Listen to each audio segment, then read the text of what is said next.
De retour à Washington, elle a une nouvelle idée. Elle veut désormais rénover la Maison Blanche. Le domaine de Jackie, c'était de créer l'image d'une présidence puissante. Et il n'y a pas d'autre mot, extrêmement glamour.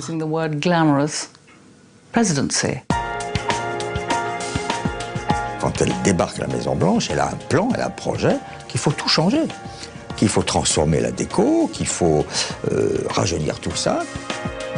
Elle prend conseil de beaucoup de gens. Elle écoute, elle travaille, elle est organisée, cette femme. Elle prend des notes, il y a des cahiers, des carnets, tout ça a été répertorié, des archives.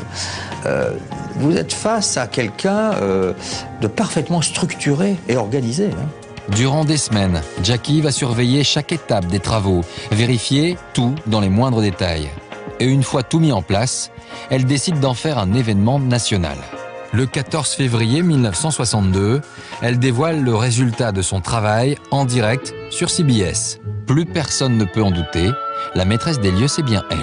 Mrs. Kennedy, I want to thank you for letting us visit your official home. This is obviously the room from which much of your work on it is directed. Yes, it's attic and cellar all in one. Ce soir-là, des millions d'Américains sont au rendez-vous. Elle fait finalement découvrir aux Américains l'intérieur de la Maison Blanche, décrivant avec beaucoup de détails et beaucoup d'amour le moindre bibelot, le moindre tapis, la moindre marqueterie, et prouvant à tout le monde qu'elle n'est pas seulement un objet de compagnie, comme on avait bien voulu la décrire avant, mais comme une femme très cultivée qui tient son rang et qui tient son rôle. That's the oldest thing in the White House, the only thing that was here since the very beginning. The government set a rather interesting precedent when that picture was painted. They commissioned the finest living artist of the day to paint the president, and then they gave it as a gift to the White House. Elle a apporté sa patte à la Maison Blanche. Elle est allée fouiller un peu dans les greniers. Aucune première dame, avant elle, n'avait osé toucher au mobilier. Elle était fière de ce qu'elle avait fait à la Maison Blanche. Elle était fière de de la grande salle à manger qui était parfaite. Le salon, il y avait les papiers peints de l'époque de Washington. Et vraiment, elle était très fière de ce qu'elle avait fait, mais elle avait raison.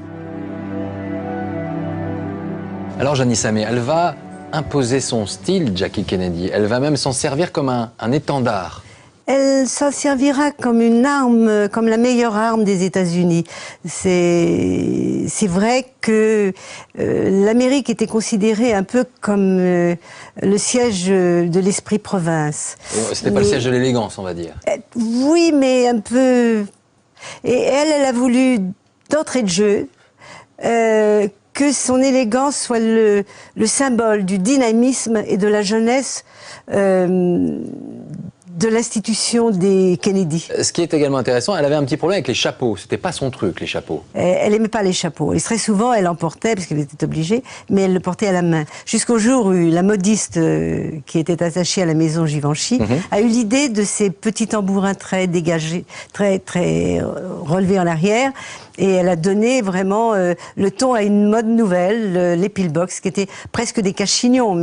Et c'est très amusant parce que nous avons eu l'exemple récemment lors de la visite officielle du président de la République à Buckingham. Eh bien, Carla portait le même chapeau bien des années après. Donc une femme qui influence son époque et qui a continué à influencer par la suite. Alors voilà pour la mode, qui est une de ses armes. Mais Madame Kennedy ne va pas uniquement s'intéresser aux apparences. Avec elle, la culture va réellement faire son entrée à la Maison Blanche. Car dans ses nouveaux appartements rénovés, Jackie a bien l'intention de recevoir du monde. Et pas n'importe qui. Elle organise de grands banquets avec les plus grands artistes américains. On peut pratiquement dire que Jackie a inventé le rôle de ministre de la Culture aux États-Unis. Quand elle est arrivée à la Maison-Blanche avec son mari, ce poste n'existait pas. Elle était très férue d'opéra notamment, de danse, et elle s'est dit qu'il y avait évidemment une obligation pour la Maison-Blanche que de faire resplendir ses arts au sein de la Maison-Blanche et aux États-Unis de manière générale. Ça a été éblouissant. éblouissants, les dîners des Kennedy, les dîners de gala, avec des grands poètes, des grands écrivains, des grands musiciens. C'est pas du tout people ni showbiz, hein, c'est plutôt du très haut niveau. Hein. Le poète, c'est Robert Frost. Le musicien, c'est Pablo Casals.